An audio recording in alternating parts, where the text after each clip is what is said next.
requieren la presencia de 12 tribus. Ya no son 12. Por eso desde ahí los historiadores llamaron a ellos. La mayoría de ellos eran tribu Judá. Son de tribu Judá. De ahí se deriva una palabra judíos. Hasta ahora. Ya entonces, apenas se regresaron, entonces ni siquiera ya es un reino, un asentamiento de los regresados. Ellos construyen el segundo templo su tamaño mucho menor que el templo original de Salomón. Dirigido por un líder, se llama Zorobabel. Construye el segundo templo, pero ya el tamaño menor. Además, no contaba con el núcleo del templo, el arca de alianza. Porque el arca de alianza, cuando los babilónicos llegaron, fue desaparecidos, extraviados. Según leyenda judía, el profeta Jeremías lo escondió, dice. Entonces, en el segundo templo no estuvo presente el arca del pacto. Un templo que no cuenta con la presencia del arca del pacto en sí no es templo. El segundo templo así tenía defecto. Pero ¿qué pasa? Otra vez violaron la ley de Moisés. Nunca por las obras de la ley, nadie de todos los siglos puede ser justificado delante de Dios. Porque por medio de la ley es el conocimiento del pecado. Entonces, otra vez se activó las maldiciones de la ley de Moisés. Entonces, la misma maldición de la ley mosaica trajo la tropa griega, la llegada del gran rey Alejandro Magno a Jerusalén. Jerusalén, toda Judea y Galilea cayeron como colonia griega.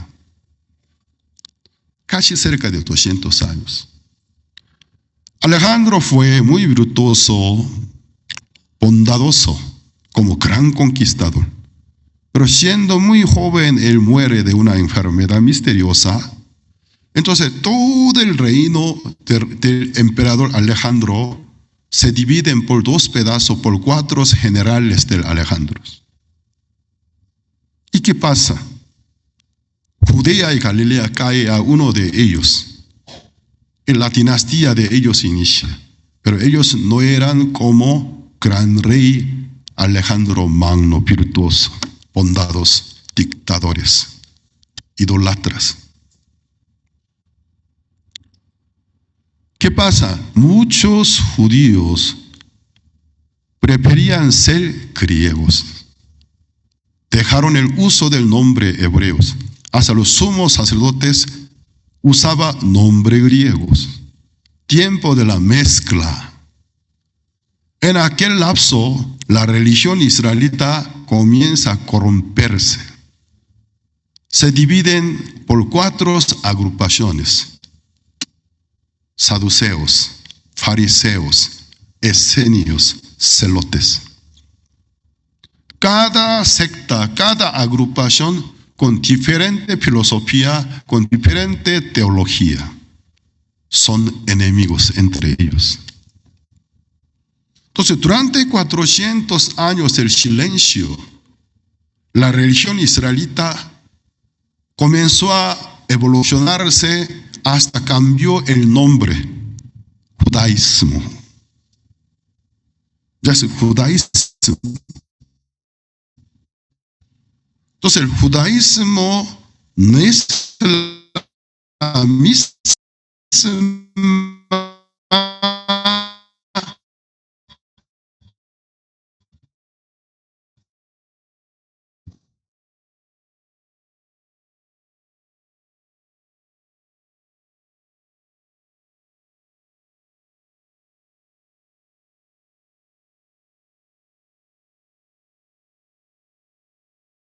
se cumple la profecía antes de la llegada del Cristo, lo que se debe cumplir, la aparición de Elías.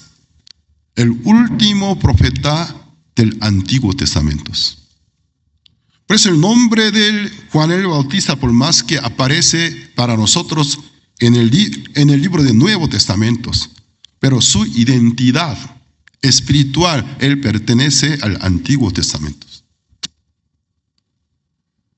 Entonces él comenzó su ministerio, 2 ministerios, preparar la senda del Señor. Todas las piedras que estorban la llegada de Cristo, quitarla.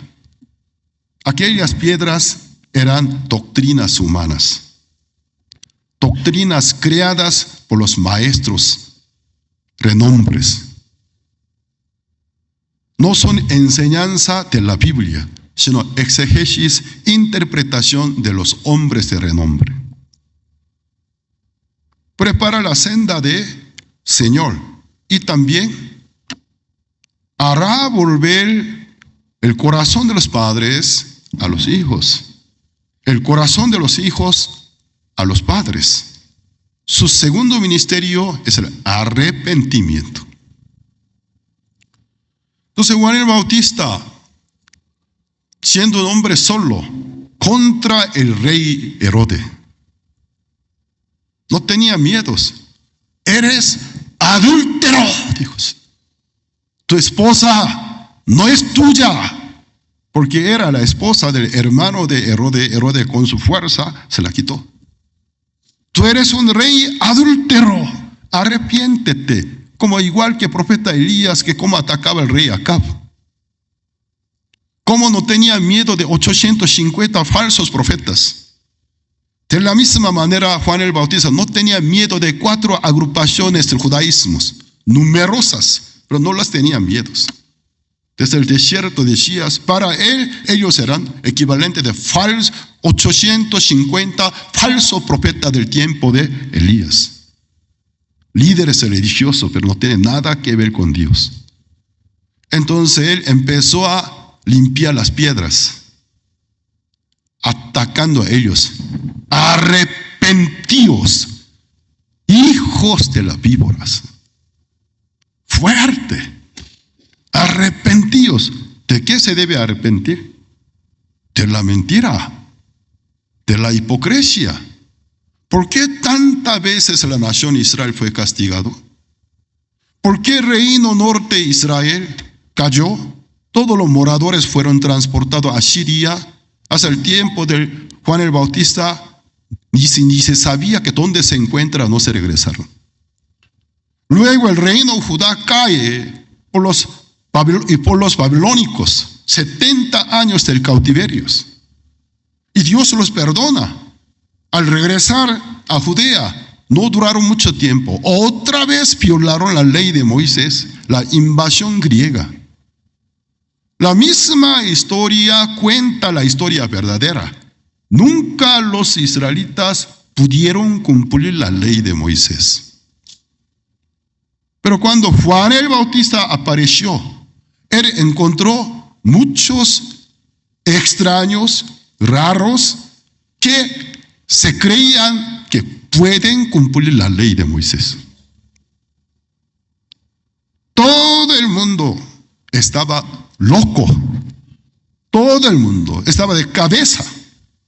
Totalmente. Entonces los sacerdotes se creían que ellos cumplen la ley de Moisés. Fariseos, saduceos, esenios, celotes. Si ellos fueran capaces de poder cumplir la ley de Moisés, ¿para qué Dios enviaría el Salvador? Ellos no tendrían ninguna necesidad de la llegada del Salvador, porque ellos son mismos salvadores. ¿Para qué Dios les profetizó con frecuencia, de la forma repetida, la llegada del Señor, el Salvador? Simplemente la Biblia nos da la respuesta. Nadie puede ser justificado por las obras de la ley de Moisés, por aquel pacto. Llega a ser viejo porque está por venir nuevo. Por el viejo pacto nadie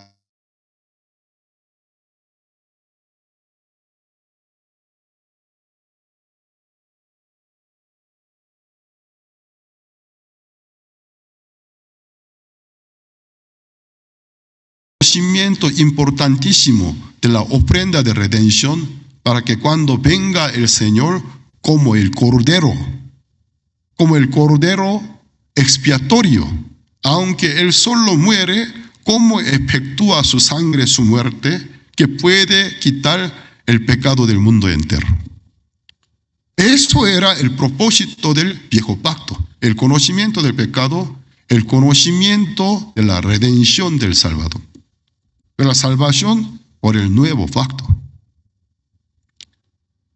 Entonces Él empezó a proclamar, luego realizó el ritual de la ley mosaica, pero la debilidad según la ley mosaica nunca fue aplicada para arrepentimientos, porque en sí era un ritual de la purificación.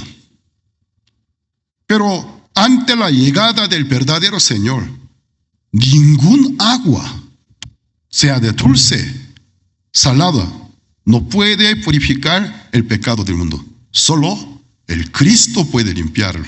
Entonces, el bautismo que Él realiza antes de la llegada del Señor no se lleva función de purificación, sino reconocimiento y confesión. Originalmente era un ritual para consagrar la vida, para servicio al Señor, pero llegó a ser un ritual que el pueblo confesar que son pecadores y luego disponerse para recibir la llegada del Salvador. Por eso aquí Juan el Bautista, versículo 4, que dice, San Marcos capítulo versículo 4, bautizaba a Juan en el desierto y predicaba el bautismo de arrepentimiento para perdón de pecados. Y salían a él toda la provincia de Judea y todos los de Jerusalén, y eran bautizados. Todos los que fueron bautizados son gentes quienes reconocieron que son fracasados, son pecadores, disponerse para esperar al Mesías. Entonces, el mensaje de las prédicas de Juan el Bautista es el arrepentimiento, confesión que son pecadores y reconocimientos que son pecadores y arrepentirse. Por eso, el bautismo del arrepentimiento no se puede efectuar para el perdón de los pecados. Es una premisa, una condición, una premisa condicional, preparar el camino. Es un paso para el siguiente paso que es importantísimo. Es un paso que se prepara y prevenir el importante paso que está por venir. El Mesías morirse por el pecado del mundo, con su preciosa sangre purificar la maldad de la humanidad. Por eso el arrepentimiento que Él enseñaba, solo arrepentirse y confesarse que son pecadores para el perdón que está por venir. Por lo tanto, si alguien nos enseñara, arrepiéntete, confiesa que eres pecador, pide el perdón, entonces tú eres perdonado, es una enseñanza de herejía. Herejía. Esa interpretación se deriva de una razón. Si dijera con sinceridad directo, la ignorancia. Porque el arrepentimiento es un un paso para la salvación. Preparar la condición. Si no fuera pecador, ¿para qué recibiría el perdón de los pecados? Si no fueran gente transgresoras, ¿para qué esperaría el perdón de los pecados? El arrepentimiento incluye la confesión, incluye el reconocimiento, el autorreconocimiento, soy pecador. Y confesar, yo soy pecador. Yo no puedo cumplir la ley de Moisés. Aunque quiera, no soy capaz. Yo no puedo. Ten misericordia de mí. Ten compasión de este pobre pecador. Oh Señor, venga a salvarnos. Algún predicador, si enseñara que el arrepentimiento en sí es el perdón de los pecados, la confesión en sí es el perdón de pecados, eres un ignorante. No conoce la corriente principal de las Santas Biblias. Luego Jesucristo, el Señor de Juan el Bautista, apareció. ¿Cuáles eran prédicas? O sea, la esencia de las prédicas de Jesucristo. San Marcos,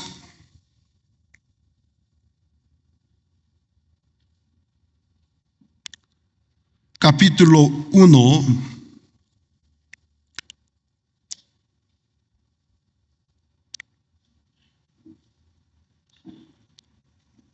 versículo 15. San Marcos, capítulo 1, versículo 15.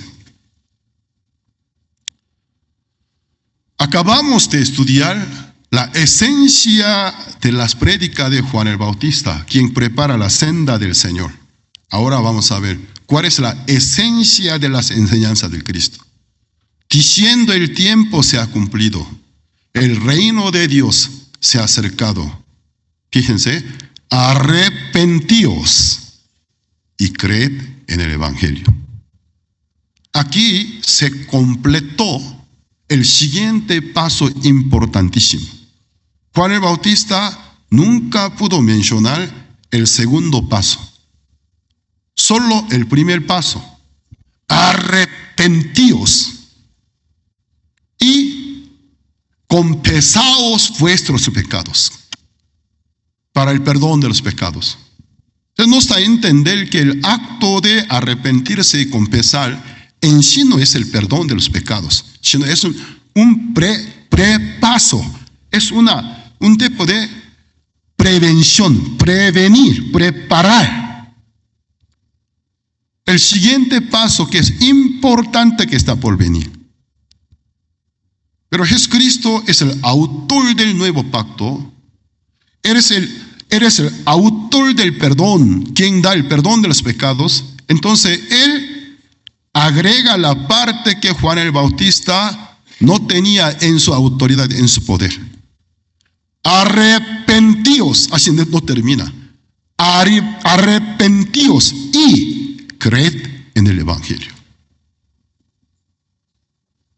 Entonces la Biblia nos da a entender, la confesión es un proceso, un paso importante para la salvación, aunque es un paso indispensable, nunca podemos olvidarlo de ese paso, pero la confesión y el arrepentimiento en sí no tiene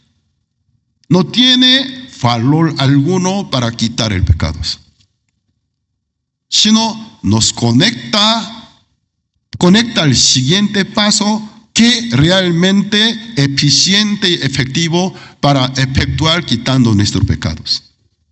Es el Evangelio. Ya entonces,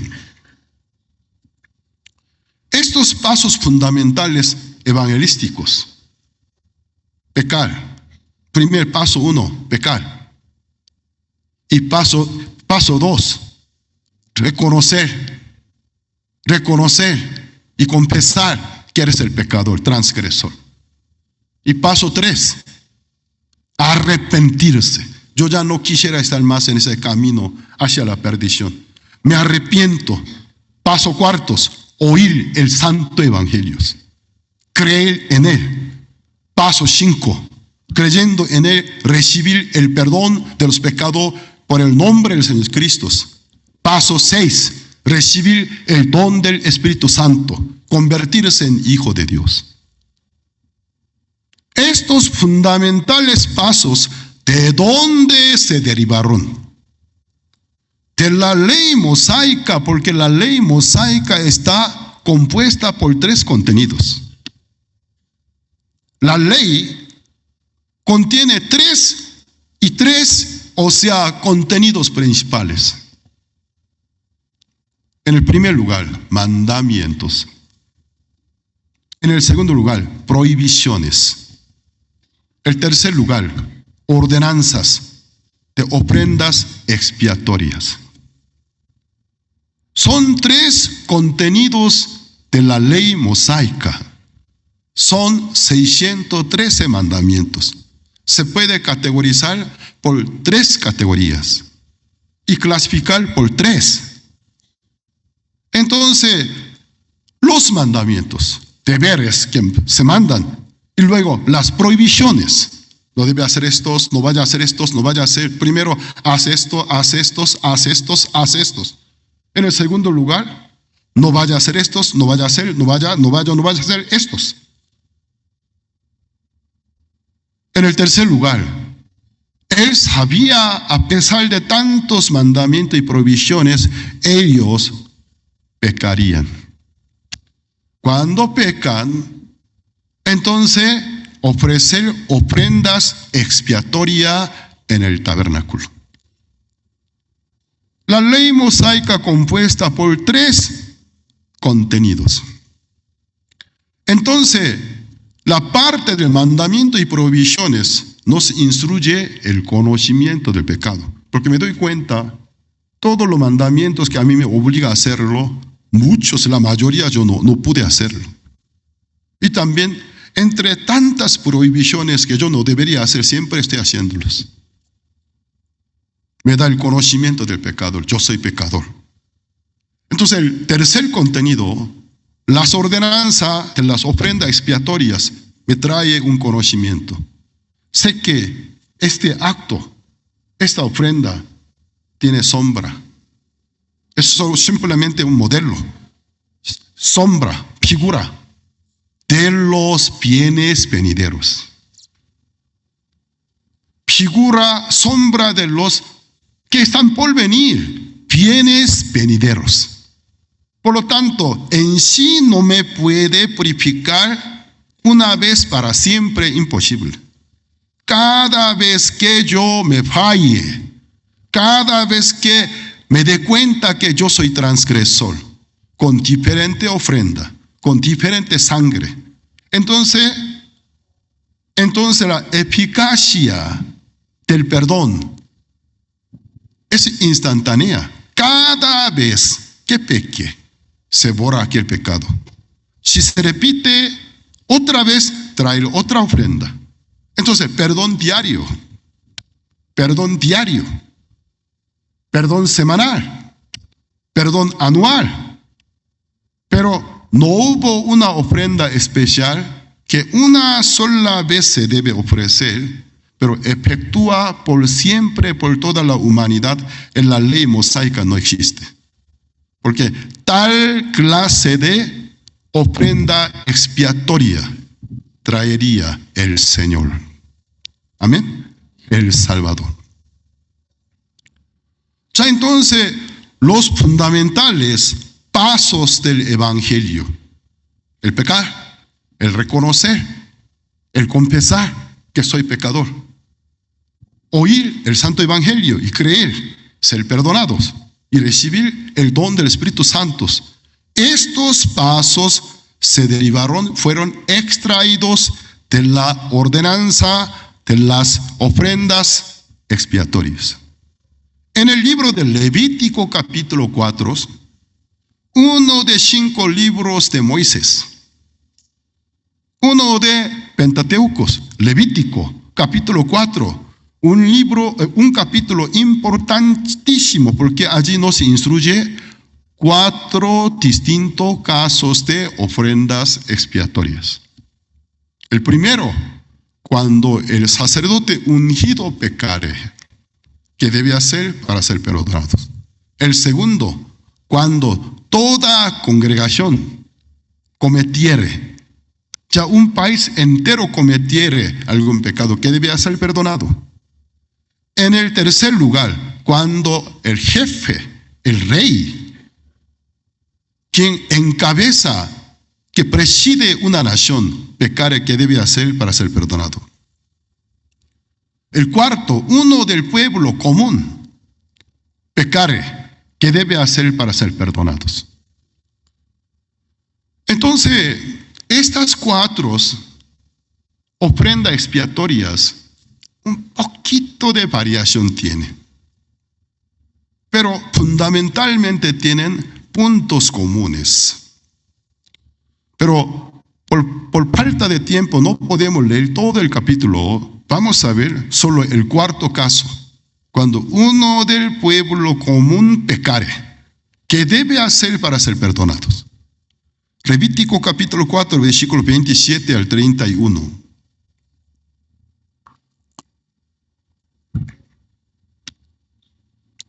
Perdón, 27, 4, 27 al 31.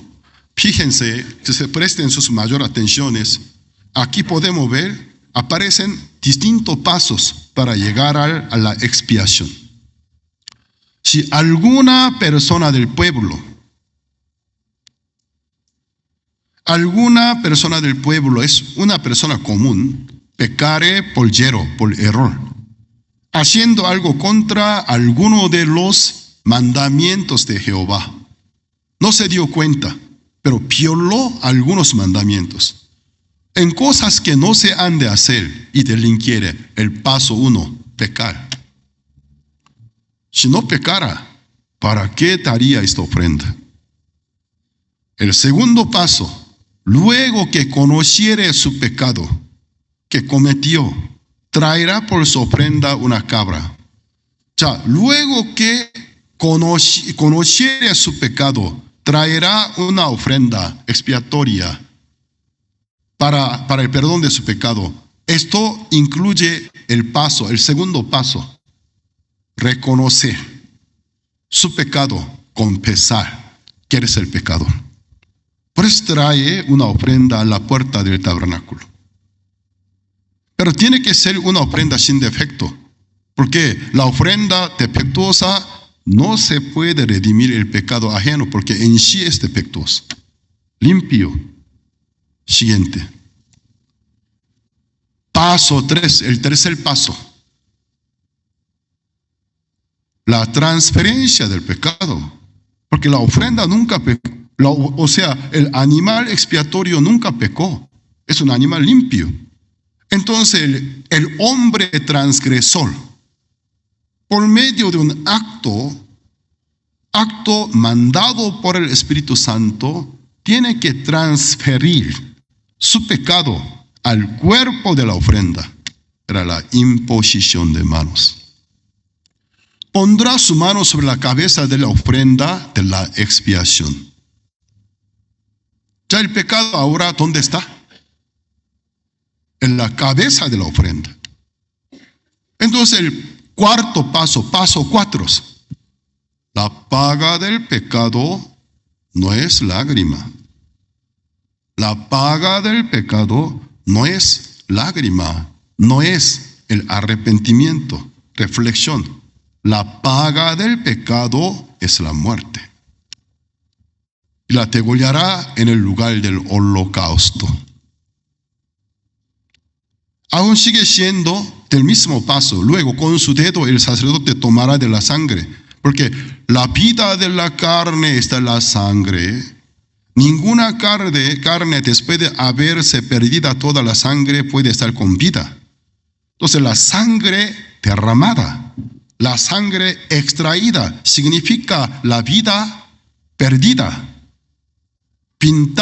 Untar 4 cuernos del altar del holocausto.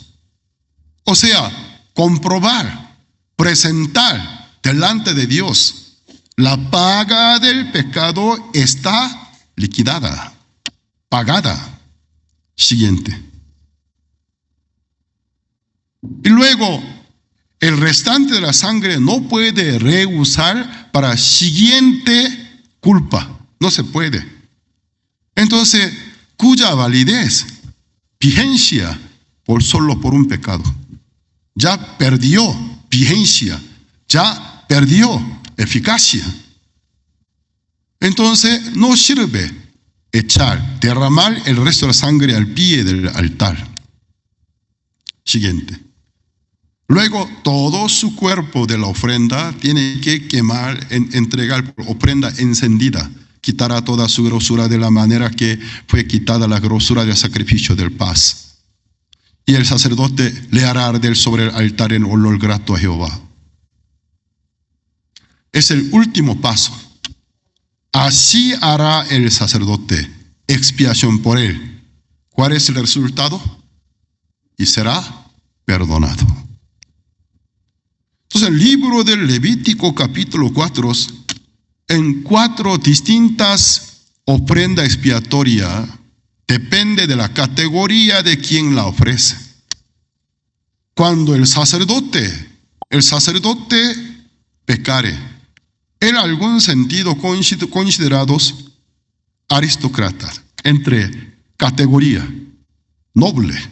Entonces, por su pecado, cualquier ofrenda, no, entre todas las ofrendas de calidad más alta, el becerro.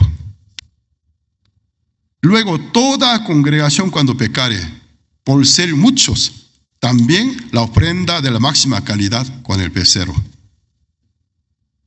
Luego, el jefe pecare, también eres noble, pero delante de Dios eres menor que el sacerdote. No es el becerro, sino macho cabrío. Entonces, la última ofrenda, uno del pueblo común, categoría más baja, una cabra o un cordero. Y luego la observación, cuando es una ofrenda por el pecado de una persona, el mismo transgresor pone su mano sobre la cabeza de ofrenda para la transferencia. Pero cuando la ofrenda expiatoria para muchas personas, no para una persona, una nación completa, entonces los representantes, porque en el caso de Israel no era un solo representante, ya que eran 12 tribus, había 12 ancianos. Entonces, 12 representantes ponen sus manos. Pero la ofrenda expiatoria anual en el día de Yom Kippur, una vez al año, organizado por el sumo sacerdote, solo el sacerdote solo, porque en aquel día el sumo sacerdote mayor que los 12 ancianos. Por eso, si no fuera una ofrenda del día de Yom Kippur, entre el año, si toda la nación cometiera algún pecado, 12 tribus, 12 ancianos ponen sus manos. Pero el día de Yom Kippur, el hombre elegido por Dios, el sumo sacerdote, él solo, porque eres mayor, él solo pone sus manos. Vamos a ver, Levítico capítulo 4, versículo 15. Levítico capítulo 4, versículo 15, para comprobar de que ustedes sepan que el pastor no está inventando y no está mintiendo a ustedes. Levítico capítulo 4, versículo 15. Y los ancianos de la congregación pondrán sus manos sobre la cabeza del becerro delante de Jehová, y en presencia de Jehová degollarán aquel becerro. Ya es el caso que toda congregación pecó. Entonces, ¿quiénes ponen sus manos sobre el becerro?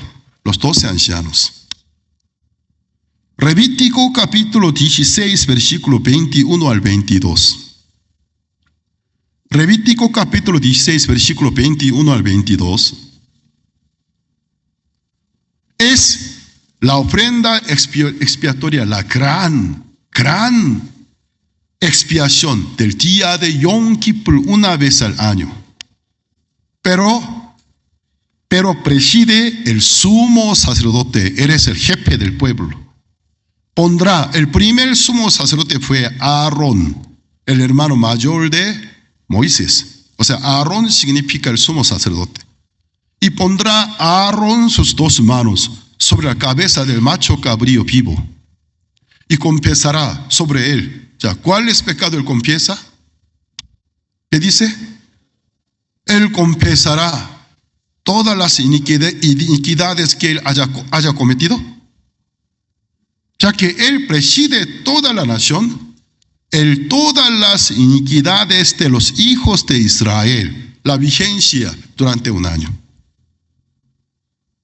Todas sus rebeliones, todos sus pecados, que durante pasado un año, luego del día de Yom Kippur del año pasado, hasta el día de hoy, en el lapso de un año, todos los pecados, todas las rebeliones que los hijos de Israel cometieron, él confiesa, él solo transfiere. Todos sus pecados poniéndolos así sobre la cabeza del macho cabrío. Y lo enviará al desierto por manos de un hombre destinado para esto. Aquí podemos ver el día de gran expiación, día de Yom Kippur, el mayor elegido por el Espíritu de Dios, el sumo sacerdote. Él solo pone sus dos manos sobre la ofrenda elegida, aceptada por Dios, para poder eliminar todos los pecados, todas las rebeliones que los hijos de Israel durante un año cometieron. Pero con una imposición de mano del representante, poniéndolo así, dice. Así se transfiere el pecado. Ya entonces nosotros, en esos dos capítulos, Levítico 4, ofrenda expiatoria, Levítico 16, o sea, la ofrenda expiatoria del día de Yom Kippur, son únicas dos fuentes. Antiguamente, bajo el régimen de la ley mosaica, ¿cómo se podía lograr el perdón de los pecados? Entonces, allí aparecen los pasos fundamentales expiatorios. Si resumiera un poco más, número 1, pecar. 2, darse cuenta. O sea, darse cuenta, reconocer y arrepentirse. Reconocer, confesar y traer la ofrenda. ¿Por qué trae la ofrenda? Quiere el cambio. Significa arrepentimiento. Y luego, número 4, la paga del pecado es la muerte, sacrificar la ofrenda expiatorias. Luego, número 6, paso 6, adquirir el perdón de sus pecados. Estos 6 pasos, el pecar, el darse cuenta, luego el arrepentirse, trayendo la ofrenda y poner las manos para transferencia de pecados y matar la ofrenda, después adquirir perdón del pecado. Son 6 pasos. 6 pasos de las ofrendas expiatorias.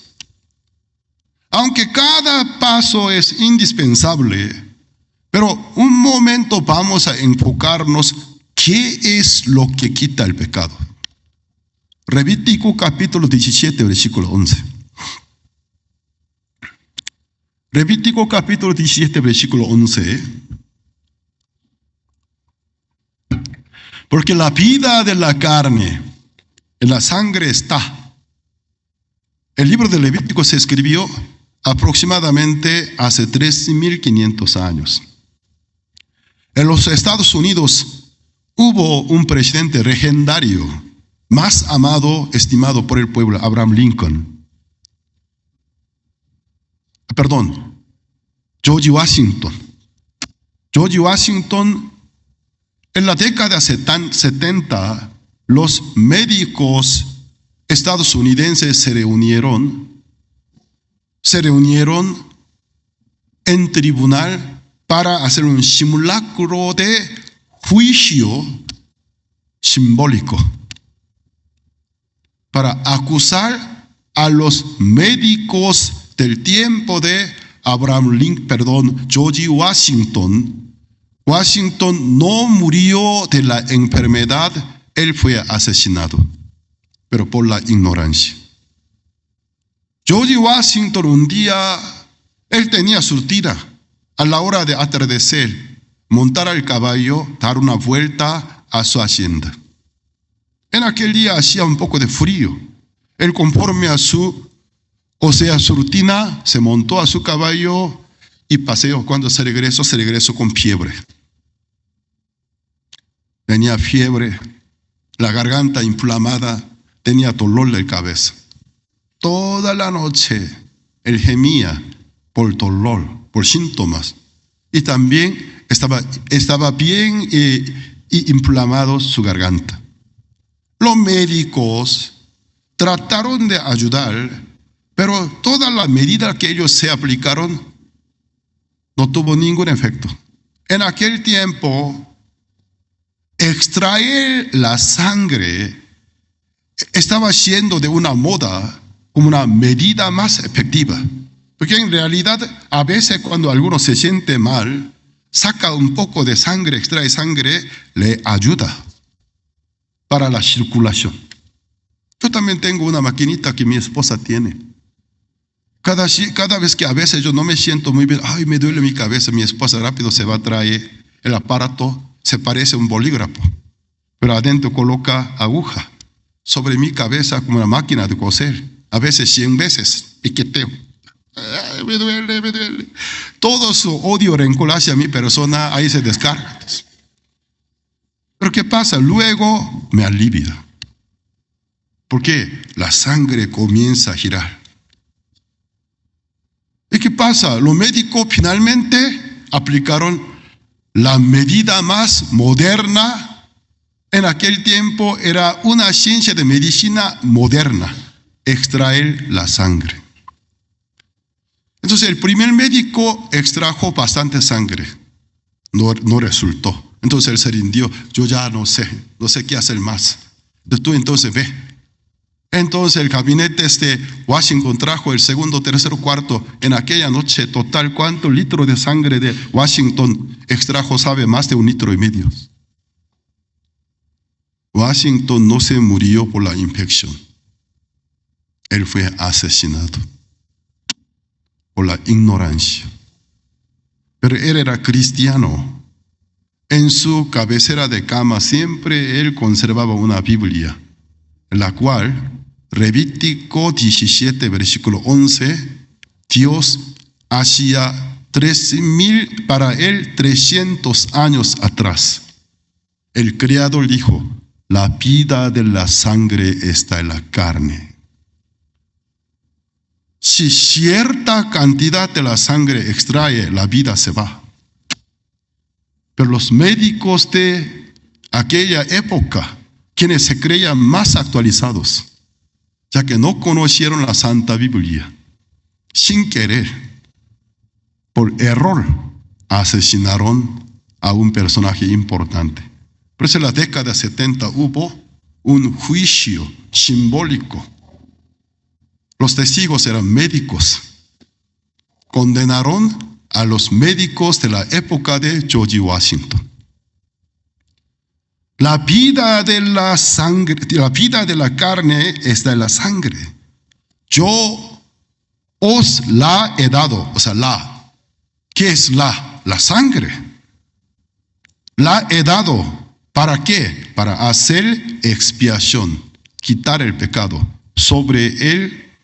Altar por vuestras almas, y la misma sangre hará expiación de la persona.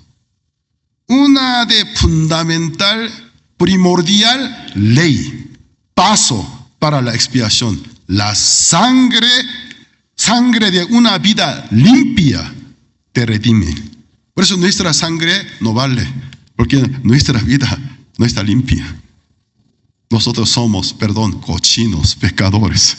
Nuestra sangre no puede expiar el pecado de nadie.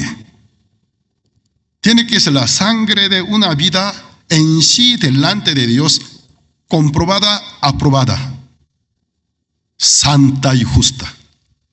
Él tiene que derramar su sangre.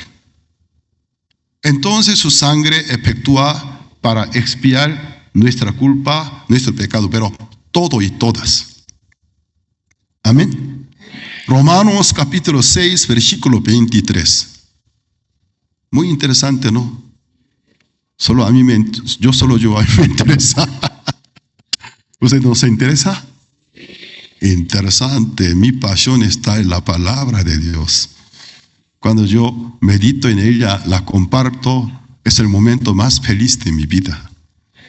Mi cuerpo está aquí, pero mi corazón en el mundo de la lectura, en la palabra, medio en el cielo está. Romanos capítulo 6, versículo 23. Porque la paga del pecado es lágrima, mi sincera lágrima, mi gota de lágrima bien gruesa, gorda. Cuando yo lloro, pastor, mi gota de lágrima, su diámetro más de 2 centímetros, una gota, contiene todo mi corazón. Por lo tanto, para mí la paga de mi pecado es mi lágrima. Según tu versión, según tu Biblia, en la Biblia de Satanás, en la Santa Biblia, la paga del pecado es muerte. Mas la dádiva de Dios es vida eterna en Cristo Jesús. Gloria a Dios. Si no fueran por Cristo, por aquella obligación, la paga oficial, yo me tengo que perderme. No me puedo salvar, perderme eternamente. Ya que yo no pude, no puedo, jamás podré. Por eso vino Cristo Jesús. Él me redimió en mí, se tomó mi lugar, en mi lugar murió derramando su sangre. Por eso, más la dádiva de Dios, dádiva es el don, el regalo, el obsequio. Dádiva de Dios se puede recibir mediante la fe. Es vida eterna en Cristo Jesús. Amén. Gloria a Dios.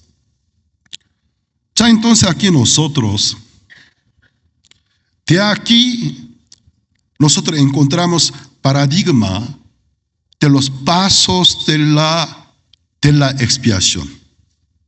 Entonces este paradigma del Antiguo Testamento llegó a ser modelo de la expiación del Nuevo Testamento. Si resumo, aunque son 6, originalmente son 6 pasos, pero resumo, entonces podría resumir por 5 pasos. Esos 5 pasos llegan a ser los puntos fundamentales del Evangelio del Nuevo Testamento. El pecar, el confesar. Confesar también es sinónimo de reconocerse. El arrepentimiento. 3. Cuarto, oír el Santo Evangelio. La noticia del perdón de los pecados por la sangre de Cristo. Oír el Evangelio y creer en él. Paso 4. Cuarto. Y luego el quinto, adquirir el perdón de los pecados y el don del Espíritu Santo. Entonces, estos 5 pasos evangelísticos llegaron a ser modelo del Evangelio. Por eso cuando un predicador se le presenta un siervo genuino, según él, pero en su prédica, si él no toca estos 5 pasos, no es un buen siervo de Dios. Él nunca puede olvidarse de decir al público cómo el pecado entró al mundo. No hace falta pecar, el pecado ya entró a nosotros por un hombre. Por eso nosotros cometimos transgresiones. El primer paso, el pecado como entró, por el cual como pecamos nosotros. El segundo paso, dirigir al público a reconocerse su condición de ser pecadora, confesar que son pecadores. El paso 3, arrepentirse. Ya no querer continuarse más en aquel camino equivocados. Arrepentirse. Y luego el paso 4, compartirle la noticia del perdón de los pecados por el sacrificio de nuestro Señor Cristo, el Evangelio. Y luego cuando ellos creen, el último paso, el quinto paso, a ellos proclamar y declarar el perdón de nuestro pecado por el nombre del Señor Jesucristo y recibir el don del Espíritu Santo. Nadie dice amén. Son quintos pasos indispensables. Los predicadores genuinos, los verdaderos siervos de Dios, nunca se olvidan de compartir estos temas. Ya, entonces ahora un poco vamos a analizar la etimología de la palabra la confesión, ya que el Nuevo Testamento se escribió con el idioma griego. Entonces tenemos que estudiar en griego cómo se dice la confesión. En griego hay dos vocablos. Primero es homologeo, el segundo exhomologeo. Creo que homologeo es en español también un término judicial, creo que sonaría casi igual. Aquí donde está el evangelista Jorge, es el abogado. Entonces, el término legal, confesar, ¿cómo se pronuncia? No, en español. Confesión, pero término. Casi igual que homologeo.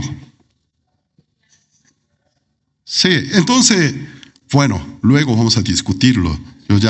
Antes de venirme aquí, yo he buscado en diccionarios el término legal.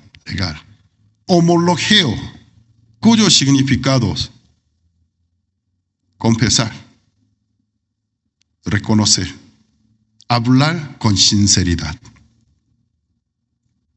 O sea, confesar con sinceridad su pecado, reconocer su error. Exhomologeo, también casi igual. Confesar y manifestar su error. Entonces, dos vocábulos en el Nuevo Testamento en griego, la confesión, homologeo, exhomologeo. Entonces, la confesión en sí no tiene vigencia ni eficacia para expiar el pecado, sino te dirige al camino, al destino para el perdón de los pecados. Alguien dijera, por confesar su pecado le fue perdonado, ignorante. Alguien ante un juez dijera, ya que yo sinceramente confesé mi pecado, entonces mi pecado está perdonado, el juez, ¿qué le dirá?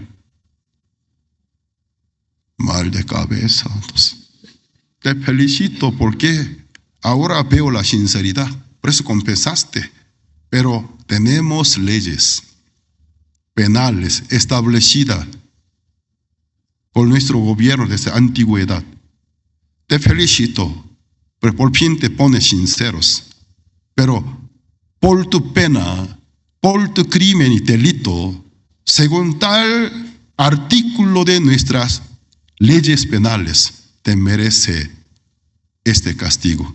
Luego de cumplir, luego de pagar lo que es parte de la paga por su culpa, queda limpio.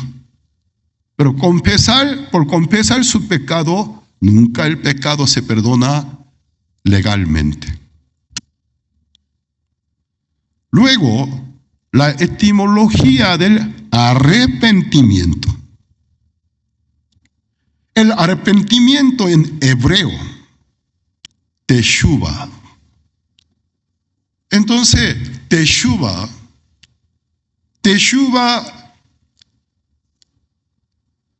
es volver, regresar o restaurar. No es simplemente reflexión. A veces nosotros hacemos reflexión, pero nunca apartamos de mal camino. Seguimos en el mismo camino. Pero arrepentimiento no es reflexión. Simplemente contar, confesar, hecho de confesar, no. Entonces, confesando, arrepentirse. Apartarse de mal camino. Ese es el significado de teshuva. En el griego hay dos vocablos, metanoia y epistrope. Entonces, el griego meta significa cambio. Noia significa corazón. Metanoia es el arrepentimiento, pero su significado etimológico, cambio del corazón. O sea, no es simple reflexión, sinceramente arrepentirse. Querer volverse a Dios. Mientras tanto es que metanoia es el cambio del cuerpo, porque meta, cambio, es cambio, noia, corazón, pero epistrope. Mientras tanto que metanoia es el cambio del corazón, epistrope también es volver, pero no solamente cambiar el corazón, también de malas acciones, de actitud cambiar. Así que el arrepentimiento, tanto en hebreo, teshuva, en griego, metanoia, epistrope, pero fundamentalmente se lleva un solo significado, arrepentirse, pero con sinceridad. Ya entonces, la confesión en griego, homologeo, exomologeo, confesar, reconocerse, hablar con sinceridad. El arrepentimiento, cambiar el corazón, su perspectiva. No es simplemente reflexión focal, sino realmente tener cambio del corazón. El cambio del corazón general, el cambio de la actitud. Es el arrepentimiento. Ya entonces vamos a resumir etimológicamente confesión. Reconocer, confesar, hablar sinceramente de mi error. Arrepentimiento, mi perspectiva, no solamente con la boca estoy arrepentido, decirse no, sino realmente tener cambio del corazón. El cambio del corazón motiva al general, cambio de la actitud, volver. Ya entonces, nuestro Señor Jesucristo dijo, el reino de Dios se ha acercado, y diciendo, arrepentíos. Pero antes del arrepentimiento, primero se lleva ahí una premisa, la confesión. Luego de confesar y reconocerse, se arrepiente. Arrepentíos. Alguien dijera, ¿te arrepentiste? ¿Confesaste? ¿Pediste el perdón a Dios? Eres perdonado. Habla herejía. Es herejía. Enseñanza equivocada. Porque la confesión y el arrepentimiento son indispensables para el perdón de los pecados. Luego, oír el Evangelio. Ahora no hace falta que Cristo muera, porque ya murió. Entonces, exponerle la noticia que Cristo, cómo se murió, por qué y para qué. Oyendo el Evangelio y creer en él. Arrepentíos y creed en el Evangelio. Apóstol Pablo también reafirma estos pasos. Efesios capítulo 1, versículo 13 al 14.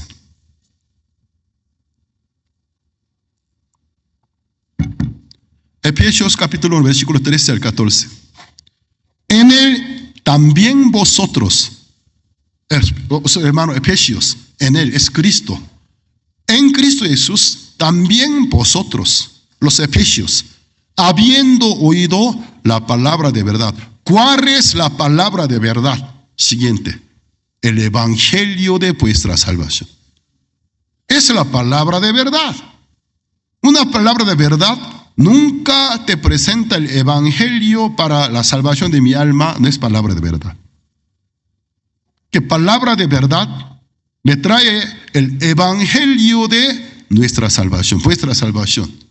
Y habiendo creído en él, ya primero, habiendo oído la palabra de verdad, el evangelio de vuestra salvación. Por eso la Biblia, Romano capítulo dice, la fe por el oír.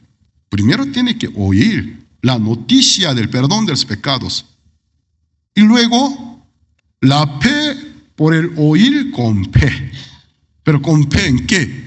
En la veracidad de aquella noticia. Habiendo oído la palabra de verdad, el evangelio de vuestra salvación, y habiendo creído en él. Cuando cree en el evangelio de nuestra salvación, el perdón de pecado, ¿qué debería proceder? ¿Qué debería proceder? Adquirir el perdón de los pecados y recibir el don del Espíritu Santo. Siguiente. Fuisteis sellados con el Espíritu Santo de la promesa. ¿Qué es? Las arras de nuestra herencia hasta la redención de la posesión adquirida, para alabanza de su gloria. Ya que apóstol Pablo reafirmó los pasos evangelísticos, 5 pasos. Entre 5 pasos él habló algunos pasos. ¿Qué pasa? Habiendo oído. ¿Quién quiere oír el evangelio? ¿Quién confesó, se reconoció que eres el pecador, se arrepintió?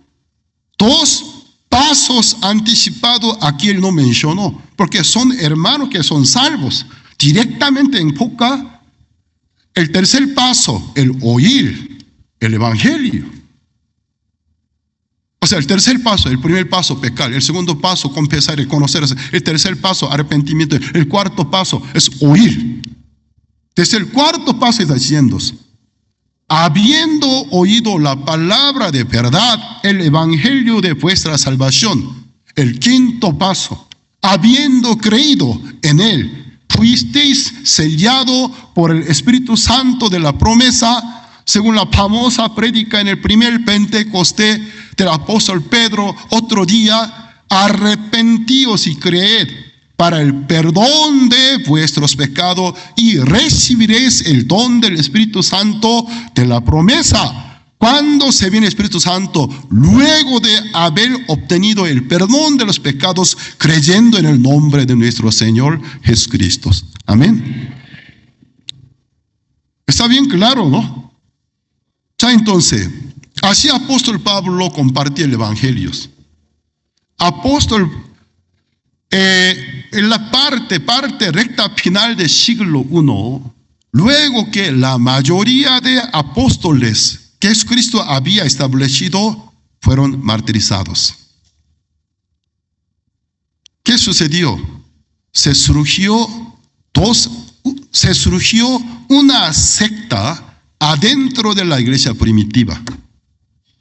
La otra secta fue introducida, vino de fuera. Pero la primera secta no fue introducida, sino se surgió de la cuna de la iglesia primitiva. Entonces la primera secta, la primera herejía histórica, el judaizante. Quería judaizar a los creyentes extranjeros. No solo por la fe en Cristo Jesús, quería someterlos a la costumbre, tradición judía. Hasta hoy en día ese fantasma se revivió. Hay gente que quiere judaizar a los creyentes gentiles. Obliga a vestirse como judío, comer comida limpia, kosher, dice, como judío. Orar con la postura de judío, usar manto de judíos. En el culto, en la hora de alabar, obliga a usar instrumentos judíos, judaizarlos. Apóstol Pablo, contra aquella herejía, los judaizantes, escribió el libro de Gálatas. Gálatas está contra los judaizantes. Luego de partida hasta el apóstol Pablo, entre 12 apóstoles, ¿por qué 12? En el lugar de Judas Iscariote, apóstol Pablo fue elegido por el Espíritu Santo. Entre 12, todos fueron martirizados. Pero finalmente quedó el único apóstol que no fue martirizado, sino llena de edad, él cumple todos los años que Dios permitió, porque tenía una misión importante, era el apóstol Juan. El apóstol Juan empezó a dirigir como obispo, ministro principal de la iglesia más importante de Asia Menor, Éfeso. ¿Qué pasa? Ahí se introdujo a toda Asia Menor la segunda herejía introducida. No fue surgida desde la cuna de iglesia primitiva, sino introducida. Era una ideología filosófica, pero se casó con el cristianismo, llegó a ser filosofía cristiana, doctrina, los gnósticos. La palabra gnosis en griego es el conocimiento. Entonces, gnóstico significa gente del entendimiento, gente del conocimiento. Por obtener un conocimiento misterioso divino, por obtenerlo, el conocimiento, él se regenera de un ser inferior, llega a ser un ser divino, santo y perfecto. Pero herejía, no por la confesión, por el arrepentimiento y por el oír y con fe, sino por haber adquirido un conocimiento divino. Se creían superiores, liberados de toda clase de herencia pecaminosa. Secta. Entonces el apóstol Juan, contra aquella herejía gnósticos, escribió el libro de San Juan. Y también epístola de Juan, primera, segunda y tercera. Entonces nosotros tenemos que estudiar un poco, ya que los gnósticos, ellos se enseñaban por adquirir conocimiento divino, uno se regenera, cambia su categoría, se asciende de un ser inferior a un ser divino. Herejía. Luego de haber adquirido, ya es un superior libre, por más que hace lo que quiera. Aunque tenga malas acciones, siempre perfecto. ¿Por qué?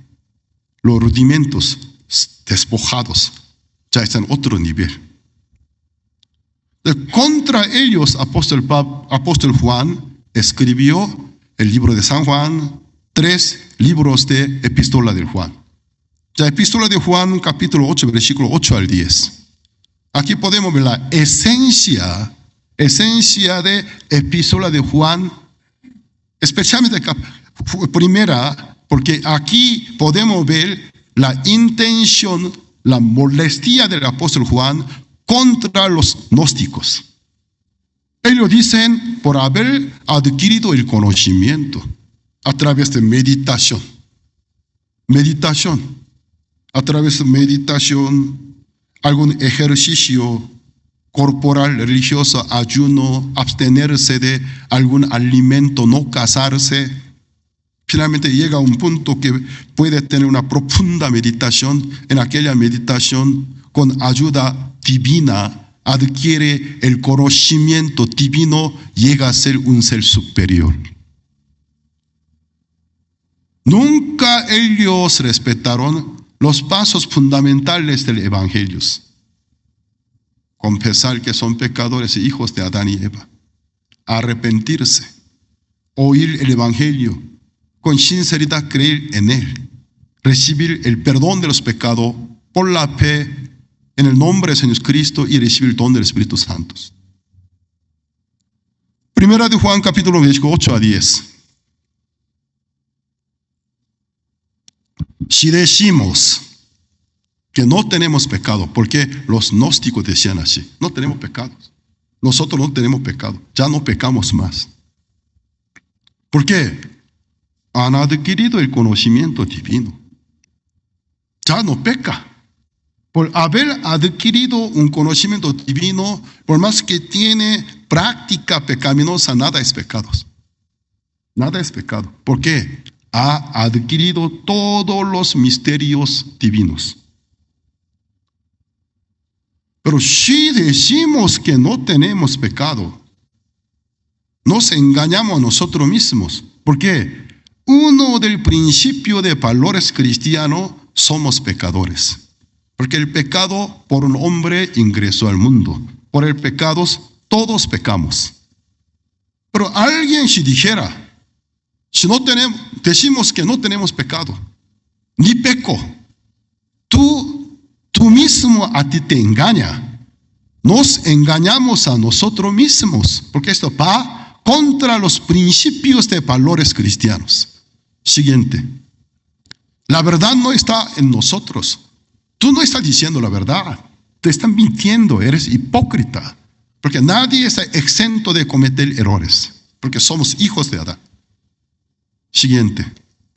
Pero si confesamos, ya estás suponiendo.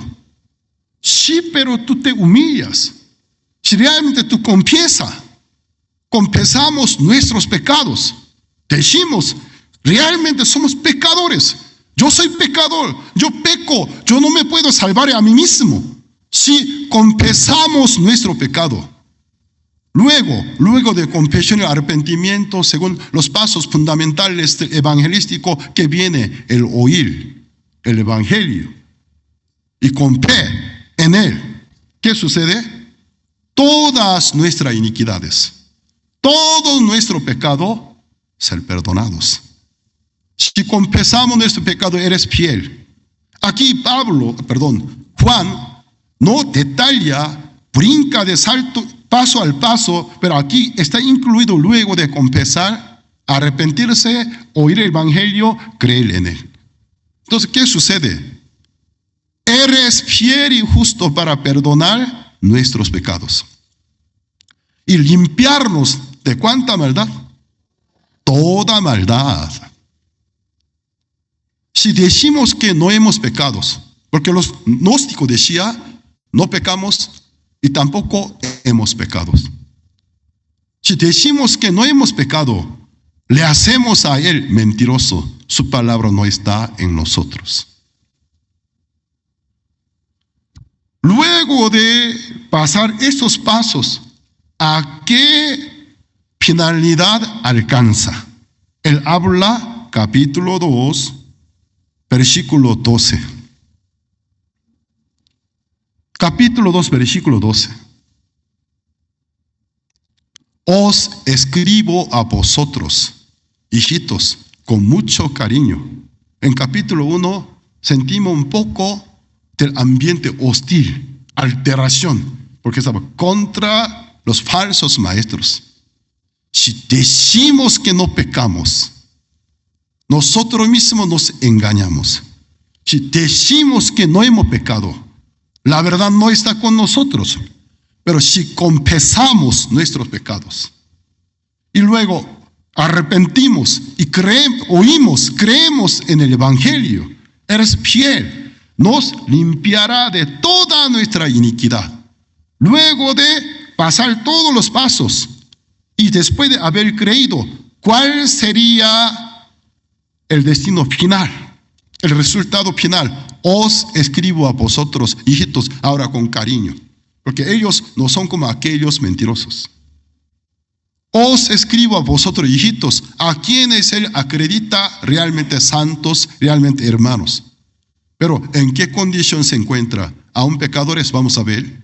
Os escribo a vosotros, hijitos, porque vuestros pecados os han sido perdonados por su nombre. a quienes Juan acredita, considera hijitos con cariños. Los que realmente pasaron estos pasos, finalmente llegaron a último paso, es destino final.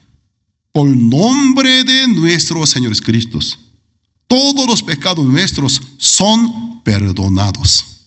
Amén. Entonces son llamados bíblicamente, según el término bíblico teológico, santos, justos.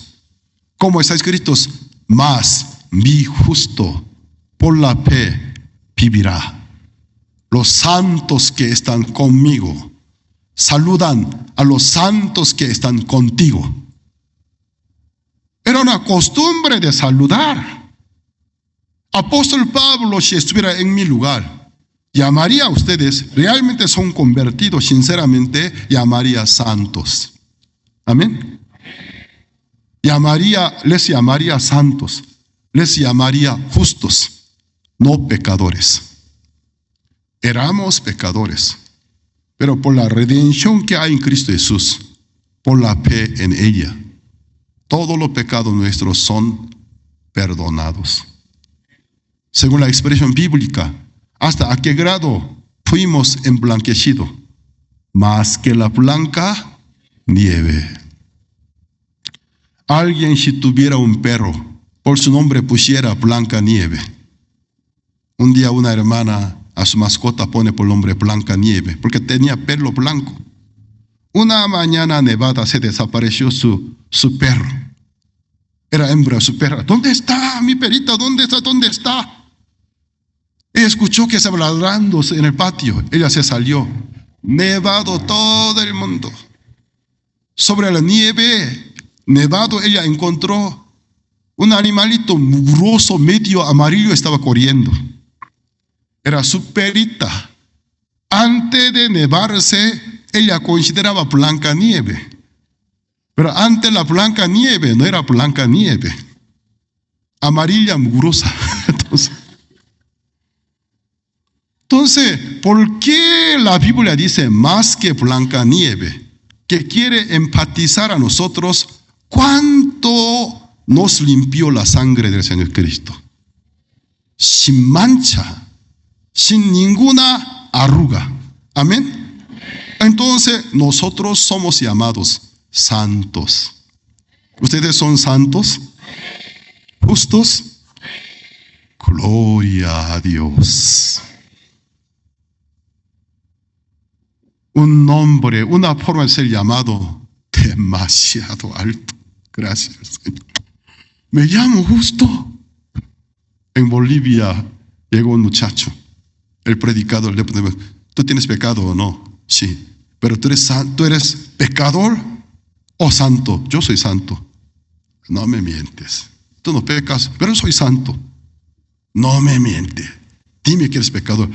Creo que tiene mal entendido. Me llamo santo. Su nombre era santo. Aún está en la iglesia. Su hermano es justo. La familia santa. Uno es santo, su hermano mayor y menor, justo. Entonces, una familia de bonito nombre. Pero no por nombre. Nuestra identidad. Somos santos. Para terminar.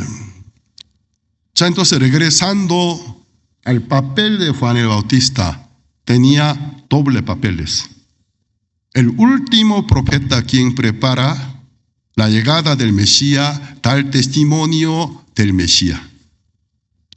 Juan el Bautista dio testimonio de que eres el que ha de esperar, vino el Salvador. Por eso San Juan capítulo versículo 6, hubo un hombre enviado de Dios para dar testimonio de la luz, pero no de esta luz física, sino de la luz verdadera, para que por su testimonio todos creyesen en él. Juan el Bautista vino como último profeta del Antiguo Testamento para dar testimonio del Salvador. ¿Qué testimonio dio de Jesucristo? Eres el Señor. Eres el Mesías. Y también tiene otro papel. vino del linaje de la sangre arónica del sumo sacerdote. Desde el vientre de su madre fue llenado por el Espíritu Santo, elegido supuestamente según criterio del Espíritu Santo, el último sumo sacerdote arónico, porque el mismo Espíritu Santo lo eligió. Su segundo papel, como antiguamente en el día de Yom Kippur, el representante, el sumo sacerdote, poniendo su mano, transfería el pecado de todo el pueblo. Pero Juan el Bautista no simplemente uno de muchos sumos sacerdotes que hubieron anteriormente. En San Mateo capítulo 11, de cierto os digo.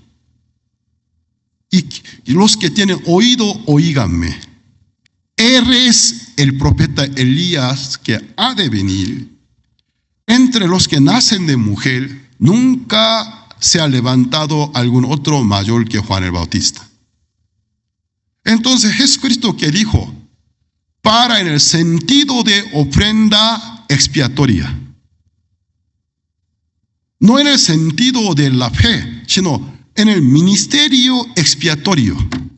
Juan el Bautista ante el Mesías, el hombre más grande, porque él tiene una obligación, realizar tevilá. Pero la tevilá, el bautismo que él realizaba para el arrepentimiento. Pero en este caso no corresponde a Jesús, porque ¿de qué se arrepentiría Jesucristo? Eres el mismo Salvador. Por eso él, cuando vino, Mateo 3, versículo 13 al 17, cuando Jesús vino a él, Jesús quería el bautismo, Juan se le opuso. Yo necesito ser bautizado por ti. Alguien debe arrepentirse de su culpa. Soy yo, porque tú eres quien me da la salvación. Tú no tienes por qué ser bautizado por mí. Ahí Jesús dice una frase importantísima. Deja ahora, porque así conviene que toda justicia, cumplamos toda justicia. Aquí dice, deja ahora, porque así conviene que. Si tú pones tus manos, porque en el caso de tevilá, con un maestro de ceremonia, para afirmar que la punta de cabeza quede debajo del nivel del agua, sí o sí debe llevarse la imposición del mano. Entonces, porque así conviene que cumplamos. Así que significa tú, el elegido por el Espíritu Santo, como el último descendiente arónico. Y tú, poniendo tus manos por a través de ceremonia, así conviene que, así ponía todos los pecados al macho cabrío antiguamente día de Yom Kippur. Así conviene que, haciendo estos, tú poner tus manos sobre mi cabeza, ya que yo soy elegido por el Cordero. El pecado del mundo ser transferido a mi persona. Cumplamos toda justicia. Amén. Jesús fue bautizado. Luego al día siguiente Juan da testimonio. Él vino para dar testimonio. ¿Qué clase de testimonio ha dado San Juan capítulo 1, versículo 29? El siguiente día vio Juan a Jesús que venía a él. Su comportamiento está cambiado. Día anterior, ¿por qué tú vienes a mí? Yo necesito ser bautizado. Al día siguiente, cuando vio a Jesús que venía a él se pone de pie y varonilmente, con toda certeza, da testimonio. Siendo hijo del sacerdote, tiene el conocimiento de ofrenda expiatoria, sabe muy bien, sin que haya imposición del mano, el pecado nunca pasa a un animal, no puede ser llamado el animal que quita el pecado. Entonces él, con todo el conocimiento de ofrenda expiatoria, al día siguiente, ¿cómo llamó a Jesucristo? He aquí el Cordero, pero con mayúscula, es el único. He aquí el Cordero, ¿de quién? Cordero que yo elegí. Mismo Dios, el Cordero de Dios que quita el pecado del mundo. Amén. Aquí yo vi qué pasó con mi pecado. Aquí yo vi qué pasó con mi pecado. Pasó al cuerpo del Señor Jesucristo. ¿Sus pecados? ¿No? Luego, ¿cuál fue la última palabra de Jesús en la cruz? San Juan capítulo 19, versículo 30. San Juan capítulo 19, versículo 30. Esa capacitación originalmente debería tener costo. Una sola conferencia, no sé qué cuánto en valor debería ponerlos. 100 pesos, baratísimos. Bueno, cada quien, no sé, es una broma. Entonces, San Juan capítulo 19, versículo 30. Cuando Jesús hubo tomado el vinagre, dijo, consumado es. Y habiendo inclinado la cabeza, y entregó el Espíritu. ¿Cuál fue su última palabra del Cordero de Dios que quita el pecado del mundo? Consumado es. ¿Qué significa? ¿Qué quiere referirnos? La paga del pecado del mundo liquidada. La paga del pecado del Pablo sin liquidada. Ya me voy. Porque la paga del pecado es la muerte. Perdió toda su sangre. Entonces, la paga del pecado de todos los mexicanos, hasta extranjeros que viven en México. La paga del pecado está liquidada. ¿Por qué no dice amén? Amén. Gloria a nuestro Señor. Hebreos capítulo 9, versículo 12. Hebreos capítulo 9, versículo 12. Algunos que tal vez me siguen en línea, hoy entró en esta línea de conexión con tonelada del pecado. Saldrá aliviado. El pecado deje solo en línea, pero salga de línea. Entonces, sin pecado.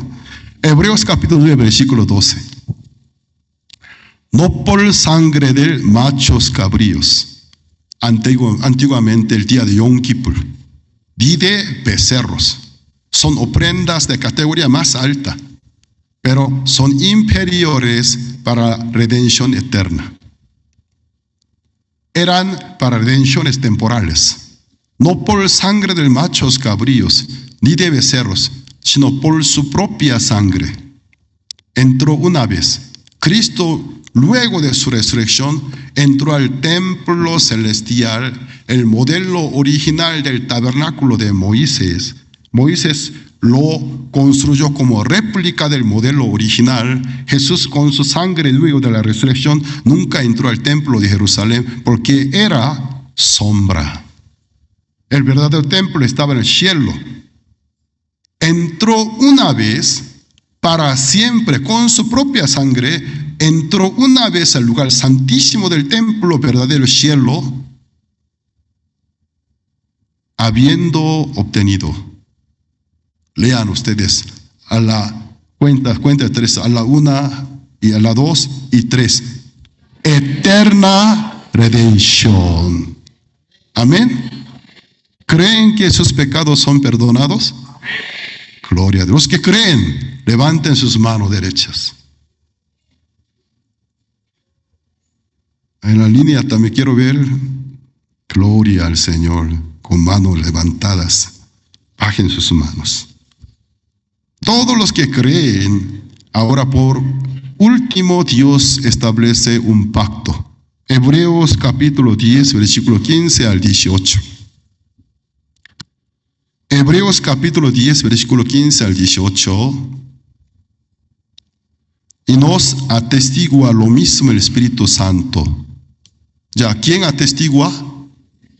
Pablo sin el Espíritu Santo. Porque después de haber dicho, este es el pacto que haré con ellos, después de aquel día, dice el Señor, pondré mis leyes en sus corazones, en sus mentes las escribiré. Una pausa. El viejo pacto, ¿en qué Dios puso, en qué escribió? En 2 tablas de piedra. Letra mata. Pero ahora hace un nuevo pacto. Yo ya no voy a poner mi ley en piedra, en tabla de mineral. No. Yo en sus pensamientos, en sus corazones. No está poniendo letra, sino el Espíritu. Espíritu Santo. Siguiente. Añade. Ya primero nos atestigua, yo pongo el Espíritu, mi Espíritu, no letra, mi Espíritu en su mente, en su corazón. Y agrega, añade, y nunca más me acordaré de sus pecados y transgresiones. ¿Quiénes se acuerdan de pecado y transgresiones? Somos nosotros, menos Dios. Pues, ¿dónde hay remisión de estos? Redención eterna. No hay más ofrenda por el pecado. Así vamos a concluirnos. ¿Ustedes realmente aceptan al Señor Jesucristo como Salvador de ustedes? ¿Aceptan que eres el Cordero de Dios que quita el pecado pero inmolado? ¿Ya nos redimió? ¿Creen? ¿De sus corazones están lavados por la sangre del Señor Cristo? ¿Más que blanca nieve? Ay, el mío es amarilla mugrosa. ¿No? Más que blanca nieve. Gloria al Señor. Oremos. Padre Dios, te agradecemos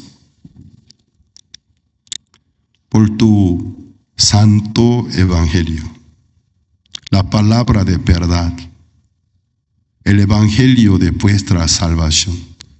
No me avergüenzo del evangelio, porque es poder de Dios para salvación a todo aquel que cree en él. En el evangelio se revela la justicia de Dios, no nuestra, sino la justicia de Dios, enviando a su Hijo en el cargando el pecado del mundo, porque nosotros no podemos, sacrificándolo, quitar el pecado nuestros, perdonarlos. En el evangelio se revela la justicia de Dios, por fe y para fe. Como está escrito, mas mi justo por la fe vivirá. Mediante la fe en el Señor Cristo, en el evangelio en el cual se reveló la noticia de tu justicia mediante Cristo, somos justificados, somos constituidos justos como quienes viven por la fe en Santo Evangelio. Te agradecemos al Padre, gracias por esta capacitación. Hay muchas diferentes estilos, líneas, cómo exponer el Santo Evangelio. Pero en esta oportunidad, una forma, como una de varias guías, como guía expuestos el Evangelio tuyo. Ayuda a tu iglesia y vestir a todos los hermanos para que estén bien vestidos con el Santo Evangelio y saber exponer el Santo Evangelio ante cualquiera persona que a lo largo de nuestra vida encontramos con ellos, para que por medio de nuestra vida muchas almas perdidas regresan a ti, reciban la salvación, se conviertan en hijos de Dios. Primero, nuestra familia, parientes, amigos, hasta los vecinos desconocidos. Así, bendícenos, Padre. Te agradecemos, oramos en el nombre de nuestro Señor Jesucristo. Amén. Muchas gracias. Terminamos un poco tarde porque tuve que concluir. Dios les bendiga. Muchas gracias.